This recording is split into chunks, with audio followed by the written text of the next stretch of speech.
नमस्कार शेतकरी बंधूंनो, 89 मराठीत आपल्या सर्वांचं स्वागत आहे. आज 19 ऑगस्ट 2026. आज सोलापूर बाजार समितीमध्ये 160 गाड्याची आवक आहे. शेतकरी बंधूंनो, आज सोलापूर बाजार समितीमध्ये चांगलंच मार्केट वाढलेलं आहे. या पार्श्वभूमीवर आपण काल महाराष्ट्रातील प्रमुख बाजारपेठांमधील आवक, हायेस्ट दर व सरासरी दर पाहूया.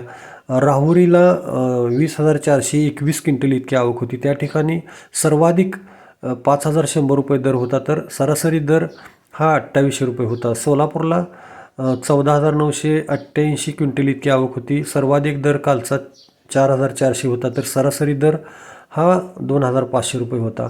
लासलगावला 9,118 क्विंटल इतकी आवक होती, तर त्या ठिकाणी 4,051 रुपये हायेस्ट मार्केट होतं, तर सरासरी 3,700 रुपये इतकी कांद्याची सरासरी होती.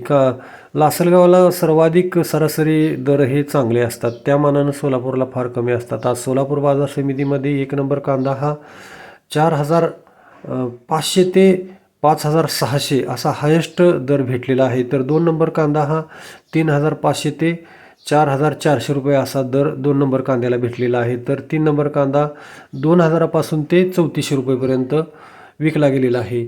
एकूणच सध्या कांदा मार्केट हे अत्यंत वाढलेलं असून शेतकरीने आता यापुढच्या काळामध्ये आवक न वाढवता, जर तुम्हाला चांगला दर आणखी यापेक्षा डबल दर पाहिजे असेल, तर आवक ही अत्यंत कमी केली पाहिजे, कारण सध्या मार्केटमध्ये चढाओढ चालू आहे.